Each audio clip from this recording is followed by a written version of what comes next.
Very good morning students. Class 12 रसायन विज्ञान वैद्युत रसायन चैप्टर हमारा चल रहा था, जिसमें हमने वैद्युत अपघटनी सेलों में प्राथमिक सेल के दो उदाहरण शुष्क सेल तथा मरकरी सेल कर लिया था। अब हम द्वितीयक सेल के उदाहरण पढ़ने जा रहे हैं, जिसमें पहला है लेड या सीसा संचायक बैटरी। लेड संचायक बैटरी या सीसा संचायक बैटरी, यह द्वितीयक सेल होता है, मतलब द्वितीयक बैटरी होती है। इस सेल में लेड धातु की छड़ें एनोड के रूप में कार्य करती हैं तथा पीबीओ की परत चढ़े कैथोड के रूप में प्रयुक्त की जाती है। मतलब एनोड में लेड और कैथोड में PbO2, एनोड में Pb और कैथोड में PbO2 का यूज किया जाता है। वैद्युत अपघट्य के रूप में 88% सांद्रता वाले जलीय H2SO4 का प्रयोग किया जाता है।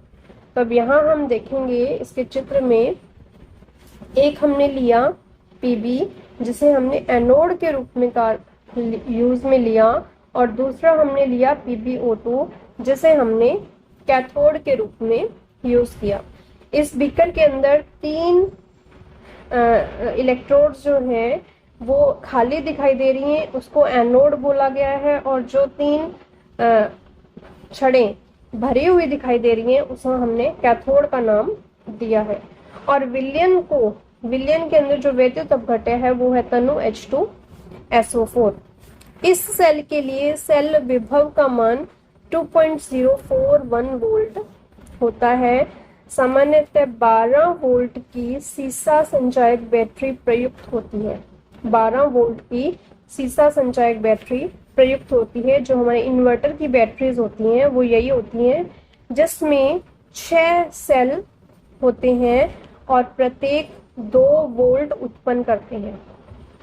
तो टोटल 6 सेल मिलकर के 12 वोल्ट उत्पन्न करते हैं। इस सेल में संपन्न होने वाली अभिक्रियाएं, हमें पता है कि इस सेल को हम चार्ज करते हैं। ये जो बैटरीज होती हैं ये चार्ज होती रहती हैं अपने आप।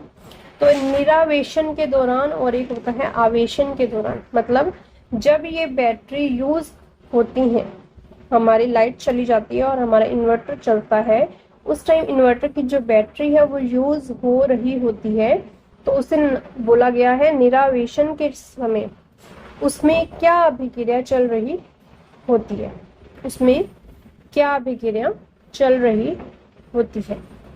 एनोड पर हमेशा ऑक्सीकरण होता है, मतलब Pb में से 2 इलेक्ट्रॉन्स बाहर निकल जाएंगे, क्योंकि यहाँ पर हमने वैद्युत अपघट्य के रूप में H2SO4 लिया हुआ है। तो H2SO4 मतलब SO4-2 इसमें यूज होगा और PbSO4 वो बना लेगा। स्पष्ट है कि एनोड पर Pb धातु का ऑक्सीकरण होने से Pb+2 आयन बनता है और विलयन में उपस्थित SO4-2 आयन इससे क्रिया कर लेते हैं और अविलय PbSO4 बनाते हैं, जिसकी एनोड पर परत जमा हो जाती है, जिसकी एनोड के ऊपर परत जमा हो जाती है, किसकी? PbSO4 की। इस प्रक्रिया को सल्फेटीकरण कहते हैं। अब कैथोड पर क्या अभिक्रिया होगी? हमेशा अपचयन की अभिक्रिया होती है, मतलब PbO2 2 इलेक्ट्रॉन्स ले लेगा और सेम वही PbSO4 बनाएगा। वही SO4-2 ये विलयन में से उठाएगा और PbSO4 बनाएगा। तो अब यहाँ पर जो एनोड पर भी PbSO4 बन रहा है और कैथोड पर भी PbSO4 बन रहा है। एनोड में Pb और PbO2, कैथोड का PbO2 मिलकर के और 2 अणु SO4-2 के लेता है और 4H पॉजिटिव लेता है और 2 PbSO4 और 2 H2O बनाता है। उसके बाद है कि जब बैटरी के विभव से जरा सा अधिक विभव लगाया जाए, जरा सा विभव अधिक लगाया जाए तो बैटरी को पुनः आवेशित किया जा सकता है। मतलब जैसे ही लाइट आती है तो ये बैटरियां अपने आप चार्ज होनी शुरू हो जाती हैं, क्योंकि उसमें विभव जो है वो बिजली से डायरेक्ट आता है और वो थोड़ा सा नॉर्मल से अधिक होता है। विभव उसका थोड़ा नॉर्मल से अधिक होता है और जिसकी वजह से बैटरी फिर से चार्ज होने लग जाती है। पुनः आवेशन के दौरान यह एक विद्युत अपघटन सेल की तरह कार्य करता है।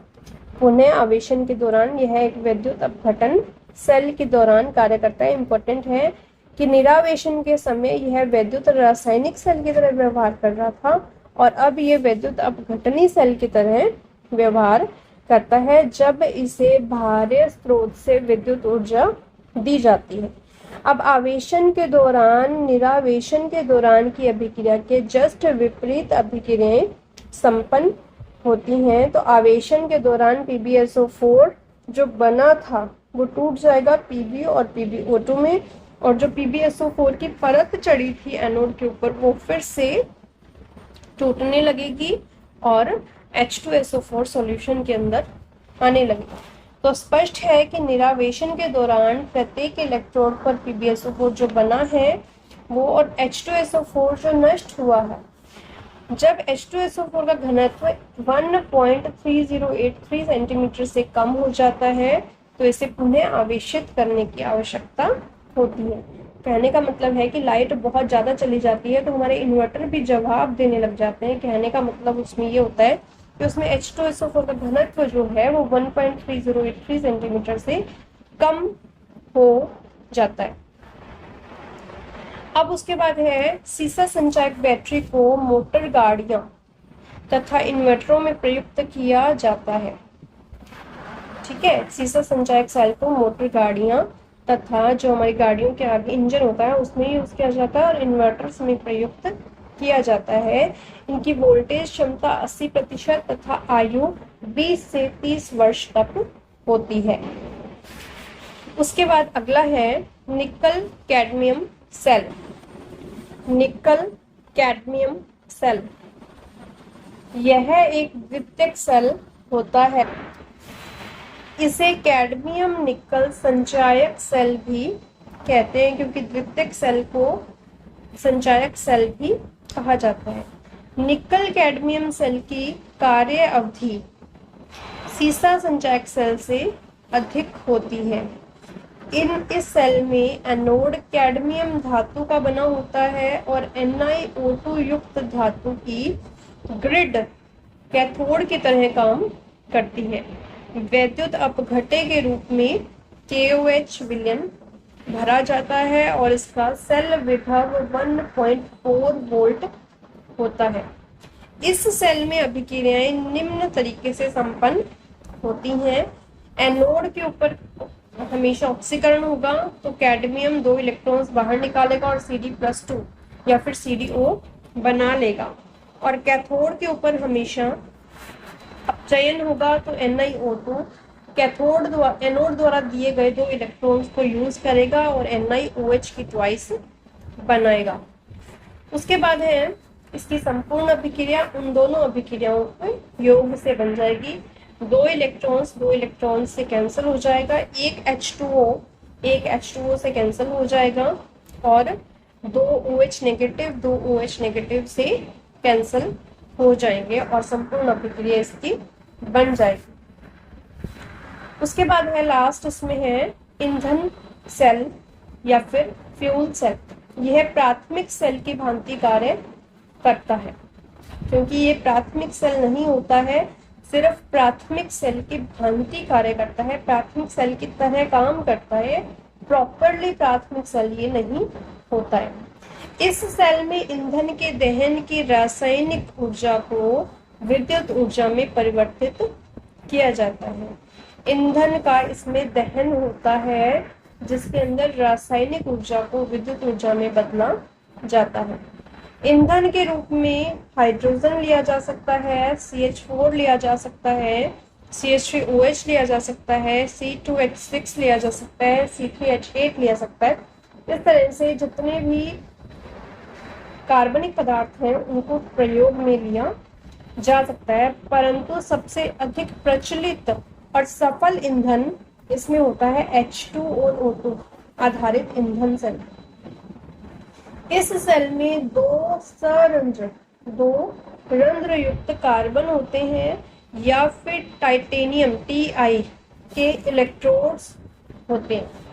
इन इलेक्ट्रोड्स में प्लैटिनम का महीन चूर्ण पीस करके भर दिया जाता है, जो इलेक्ट्रोड पर होने वाली अभिक्रियाओं के लिए उत्प्रेरक का काम करती है।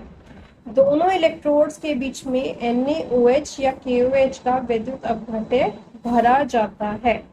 अब इसको यहाँ देखेंगे एक बार कि जो एनोड और कैथोड है दोनों के दोनों सरंध्र हैं और इसमें KOH या NaOH का जलीय विलयन, संध्र जलीय विलयन इसमें विद्युत अपघट्य के रूप में डाला जाता है। इस सेल की विशेषता यह है कि जब तक अभिकारकों की आपूर्ति होती रहेगी यह सेल कार्य करता रहेगा। अभिकारक खत्म हो गए तो यह सेल कार्य करना बंद कर देगा। यह एक प्रदूषण मुक्त सेल है। इम्पोर्टेंट है कि प्रदूषण मुक्त सेल का नाम बताइए, या ऑब्जेक्टिव में पूछा जा सकता है कि निम्न में से प्रदूषण मुक्त सेल कौन सा है। इसकी दक्षता लगभग 70% होती है। उसके बाद है इस सेल का उपयोग। इस सेल का उपयोग अपोलो स्पेस प्रोग्राम में विद्युत शक्ति प्राप्त करने में हुआ था। अपोलो स्पेस प्रोग्राम में विद्युत शक्ति प्राप्त करने में हुआ था। इस सेल से प्राप्त जल वाष्प को संघनित करके अंतरिक्ष यात्रियों के लिए पीने में प्रयोग किया गया था। सबसे अच्छी बात है ये। इस सेल में होने वाली अभिक्रियाएं, एनोड पर हमेशा ऑक्सीकरण होता है तो हाइड्रोजन 2 इलेक्ट्रॉन्स निकालेगा और H2O बनाएगा। ऑक्सीजन कैथोड पर अपचयन होगा, ऑक्सीजन 2 इलेक्ट्रॉन्स ले लेगा और OH नेगेटिव बनाएगा। तो इसमें 2 H2O बनेंगे और एक H2O इसमें यूज होगा और इसमें 2 H2O बनेंगे। 2 इलेक्ट्रॉन से कट जाएंगे, 2 OH नेगेटिव 2 OH नेगेटिव से कट जाएंगे और टोटल रिएक्शन होगी H2 + ½ O2 गिव्स H2O। इस पर इसकी चित्र को भी मैंने हाईलाइट किया हुआ है, इम्पोर्टेंट है। इस चैप्टर का अगला टॉपिक है संक्षारण या कोरोजन। कोरोजन भी शब्द इम्पोर्टेंट है, इसे भी इंग्लिश में याद कीजिएगा क्योंकि क्वेश्चन में कई बार कोरोजन हिंदी में लिख करके आ जाता है। ठीक है। उसके बाद है जब कोई धातु जिसमें से प्लैटिनम और गोल्ड को छोड़ करके किसी भी धातु की बात की जा रही है कि प्लैटिनम और गोल्ड के अलावा कोई भी धातु जब भी वायुमंडल के संपर्क में आती है तो वह धीरे धीरे अन्य अवांछित जो यौगिक उन्हें नहीं अच्छे लगते उन यौगिक जैसे ऑक्साइड, सल्फाइड, कार्बोनेट, सल्फेट आदि में परिवर्तन होने लगते हैं और इस प्रक्रिया को संक्षारण कहते हैं। उदाहरण है इसमें लोहे पर जंग लगना, चांदी का विकृतीकरण होना, तांबे पर हरे कवच का निर्माण होना। सबसे पहला इसमें इम्पोर्टेंट उदाहरण है लोहे पर जंग लगना। लोहे पर जंग लगना एक विद्युत रासायनिक प्रक्रिया है। मोस्ट इम्पोर्टेंट की लाइन है। लोहे पर जंग लगने की प्रक्रिया में लोहे की सतह पर का एक भाग जो अशुद्ध होता है, मतलब अगर लोहे के ऊपर थोड़ा सा भी भाग अशुद्ध है, अशुद्ध लोहा उसमें उपस्थित है तो एनोड की तरह कार्य करते हैं। हमने कॉपर की शुद्धि वाले में भी देखा था कि अशुद्ध कॉपर हमेशा एनोड की तरह काम करेगा, तो अशुद्ध कोई भी धातु होगी तो वो हमेशा एनोड का काम करेगी। और शुद्ध भाग, लोहे का शुद्ध भाग कैथोड की तरह कार्य करेगा और कैथोड और एनोड बनते ही उसमें रासायनिक क्रिया शुरू होगी और वो और ज्यादा गलना शुरू हो जाएगा। लोहे की सतह पर उपस्थित जल और इन्वायरमेंट में से क्या आया, जल की बूंदें आई और वायुमंडल में CO2 हमेशा उपस्थित होती है। तो लोहे की सतह पर उपस्थित जल और वायुमंडलीय CO2 से क्रिया करके कार्बोनिक अम्ल का निर्माण होता है। कौन से अम्ल का निर्माण होता है? H2CO3 कार्बोनिक अम्ल का निर्माण होता है, जो वैद्युत अपघट्य की तरह कार्य करता है। तो एक पूरा का पूरा सेल जिसमें कैथोड की जरूरत होती है, एक एनोड की जरूरत होती है और एक वैद्युत अपघट्य की जरूरत होती है, तीनों चीजें इसमें बन गई हैं, तो एक सेल का निर्माण हो गया है। तो H2O और CO2 मिलकर के H2CO3 का निर्माण इसमें कर देंगे। अब यहाँ पर है कि अभिक्रियाएं निम्न प्रकार से संपन्न होती हैं। एनोड के ऊपर हमेशा ऑक्सीकरण होता है, तो Fe 2 इलेक्ट्रॉन्स त्याग देगा और Fe+2 में बदल जाएगा। Fe सॉलिड के रूप में होगा और ये एक्वस, क्योंकि H2CO3 बना है इसमें, तो ये एक्वस रूप ले लेगा। अब यहाँ पर जो ये वाली जो अभिक्रिया हुई है, इस अर्धसेल अभिक्रिया का अपचयन विभव का मान है -0.44 वोल्ट।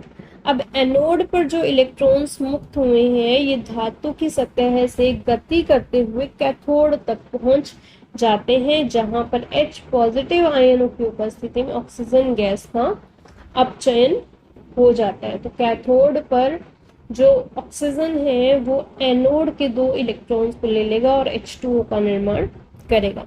अब इसके अंदर जो इलेक्ट्रॉन विभव का मान है वो है 1.23 वोल्ट। तो यहाँ पर H पॉजिटिव आयन H2CO3 के जलीय विलयन के वियोजन से प्राप्त हुए हैं। अब इसमें संपूर्ण अभिक्रिया हो जाएगी। अब टोटल जो सेल का मान आया है, यहाँ पर आया है 1.670। इस प्रकार प्राप्त फेरस आयन, जो Fe+2 आयन प्राप्त हुए हैं हमें, वो जल में गतिशील होते हैं और लोहे की सतह पर वायुमंडलीय ऑक्सीजन द्वारा ऑक्सीकृत हो जाता है और फेरस ऑक्साइड में बदल जाता है। फेरस ऑक्साइड में बदल जाता है। तो यहाँ पर Fe+2 ऑक्सीजन से क्रिया करता है और जल से क्रिया करता है, Fe2O3 में बदल जाता है। तो अभी भी ये कंप्लीट जंग नहीं लगी है। फेरिक ऑक्साइड Fe2O3 जल योजित हो जाता है और जंग का रूप ले लेता है। Fe2O3.XH2O जंग का रूप ले लेता है। जंग धातु की सतह पर चिपकता नहीं है बल्कि झड़ जाती है और इस प्रकार लोहे की ताजा सतह जंग के लिए फिर से उपलब्ध हो जाती है। लोहे पर जंग के रोकथाम के उपाय हाईलाइट किया हुआ है, इम्पोर्टेंट है। धातु को वायुमंडल के सीधे संपर्क से बचाना होगा। लोहे की सतह पर पेंट करके या ऑयल की पॉलिश करके लोहे की सतह पर अधिक क्रियाशील धातु जैसे जिंक की परत चढ़ाकर लोहे को जंग लगने से बचाया जा सकता है। इस प्रक्रिया को गैल्वेनीकरण कहते हैं। किसी अधिक सक्रिय धातु जैसे मैग्नीशियम, जिंक का उत्सर्ग इलेक्ट्रोड उपलब्ध करवाना, जो स्वयं संक्षारित हो जाता है और वस्तु की रक्षा कर देता है, उसे कैथोडिक संक्षारण कहते हैं। यह भी एक वैद्युत रासायनिक विधि है। और उसके बाद है लोहे के संक्षारण का चित्र, मोस्ट इम्पोर्टेंट है। उसके बाद है इनसे संबंधित प्रश्न उत्तर। लौह धातु के संक्षारण को रोकने में उत्सर्ग इलेक्ट्रोड के लिए प्रयुक्त धातु का नाम लिखिए और बताइए कि संक्षारण किस प्रकार रुकता है। ईंधन सेल में एनोड और कैथोड पर होने वाली अर्ध अभिक्रियाएं लिखिए। ईंधन सेल को परिभाषित कीजिए। ईंधन सेल अन्य सेलों की तुलना में श्रेष्ठ है। इसके 2 कारण लिखिए। कोई भी इसके 2 अच्छे उपयोग देने हैं, जैसे इसने पानी पीने के लिए इसमें यूज हुआ था और ये प्रदूषण मुक्त सेल है। इस तरह से 3-4 इसमें अच्छे पॉइंट्स मैंने इसमें लिखवा रखे हैं। शुष्क सेल का स्वच्छ और नामांकित चित्र बनाइए। संक्षारण एक वैद्युत रासायनिक परिघटना है, समझाइए। तो इसमें पूरी फुल डिटेल इसमें आ जाए। कैडमियम निकल संचायक सेल में एनोड पर होने वाली अभिक्रिया का रासायनिक समीकरण लिखिए। विद्युत अपघटन का फैराडे का प्रथम नियम लिखिए। विद्युत अपघटन के फैराडे का द्वितीय नियम लिखिए। लोहे के जंग लगने की संपूर्ण अभिक्रिया लिखिए। H2 और O2 का उपयोग करने वाली ईंधन सेल का स्वच्छ और नामांकित चित्र बनाइए और इसमें इलेक्ट्रोड अभिक्रिया के समीकरण दीजिए और इसका एक उपयोग भी दीजिए। उसके बाद है लोहे के संक्षारण प्रक्रिया को समझाते हुए स्पष्ट कीजिए कि जंग लगने से लोहा भारी क्यों हो जाता है, इंपॉर्टेंट है। उसके बाद ईंधन सेल क्या है, ईंधन सेल का एक उदाहरण दीजिए, इसकी दो विशेषताएं दीजिए, ईंधन सेल का नामांकित क्षेत्र बनाइए। छोटी घड़ियों में काम आने वाले एक सेल का नाम लिखिए, मरकरी सेल। संक्षारण रोकने की दो विधियों के नाम लिखिए, उत्सर्ग इलेक्ट्रोड और गैल्वेनिक अर्थ। संगलित नमक के वैद्युत अपघटन में कैथोड पर होने वाली अभिक्रिया के रासायनिक समीकरण दीजिए। यदि इसमें संगलित नमक के स्थान पर जलीय विलयन प्रयुक्त किया जाए तो क्या प्रभाव होगा। लोहे के संक्षारण की क्रिया से बनने वाला यौगिक कौन सा है। उसके बाद है फैराडे का प्रथम नियम लिखिए। यदि एक एम्पियर विद्युत धारा को एक सेकंड तक किसी विलयन में प्रवाहित किया जाए तो इसका गणितीय व्यंजक व्युत्पन्न कीजिए। फैराडे का द्वितीय नियम लिखिए, इसका द्वितीय व्यंजक गणितीय व्यंजक व्युत्पन्न कीजिए, तो इसमें कुछ भी नहीं है। उसके बाद है सीसा संचयक सेल के आवेशित होने पर होने वाली रासायनिक अभिक्रिया के रासायनिक समीकरण लिखिए। चालक तार में 0.5 एम्पियर धारा 2 घंटे के लिए प्रवाहित की जाती है तो चालक तार में कितने इलेक्ट्रॉन्स प्रवाहित होंगे। फैराडे के नियम के जो डेरिवेशंस है, प्रथम नियम द्वितीय नियम, वो वाले इसमें फॉर्मूलाज लगाइए और आंसर पुट कीजिए। उसके बाद है नमक, जिंक, CuSO4, ग्रेफाइट चालकों को आयनिक और इलेक्ट्रॉनिक चालकों में वर्गीकृत कीजिए। ये वाला जो है तुम्हारे सिलेबस से कट हो चुका है। उसके बाद है मरकरी सेल किस प्रकार की बैटरी है। यह शुष्क सेल की अपेक्षा अधिक लाभदायक क्यों है, क्योंकि ये इसका वोल्ट जो है वो हमेशा उतना ही रहता है, चेंज नहीं होता है। फैराडे के विद्युत अपघटन का पहला नियम लिखो। 1 मोल Cu+2 आयन को कॉपर में अपघटित करने के लिए कितने फैराडे मात्रक की आवश्यकता होगी। तो फैराडे के प्रथम नियम द्वितीय नियम के फॉर्मूला पुट कीजिए और आंसर इसमें निकालिए। निम्नलिखित प्रत्येक में विद्युत अपघटन के उत्पादों का वर्णन कीजिए। प्लैटिनम इलेक्ट्रोड के साथ AgNO3 का जलीय विलयन और प्लैटिनम इलेक्ट्रोड के साथ H2SO4 का जलीय विलयन। तो ये जो है, जो मैंने वहां पर जो सीरीज करवाई थी तुम्हें विद्युत अपघटन वाली, तो उसके अंदर देखना कि प्लैटिनम इलेक्ट्रोड और Ag का क्या कोरिलेशन बन रहा है और उसके आधार पर इसका आंसर निकालिएगा। उसके बाद वैद्युत अपघटन क्रिया का तांबे के शोधन में किस प्रकार प्रयोग किया जाता है, समीकरणों सहित स्पष्ट कीजिए। उसके बाद है स्टैंडर्ड शुष्क सेल के लिए निम्नलिखित समीकरण को लिखिए। इन अभिक्रिया समीकरणों का प्रयोग करते हुए यह दर्शाइए कि उपयोग करने के बाद शुष्क सेल की वोल्टता को घटाना चाहिए। कम सुनाई देने वाले व्यक्तियों के श्रवण यंत्र के लिए किस प्रकार का सेल प्रयुक्त होता है। उसके बाद ये वाला क्वेश्चन जो है वो इस बार आया था बोर्ड में। उसके बाद है राजस्थान बोर्ड द्वारा पूछे गए पिछले वर्षों में प्रश्न। तो ये वाले क्वेश्चंस लगभग मैं सारे करवा चुकी हूँ और लगभग रिपीटेड है। 1 या 2 क्वेश्चन ऐसे होंगे जो नए होंगे, तो सभी बच्चे एक बार इसको रीड जरूर कर लें। धन्यवाद।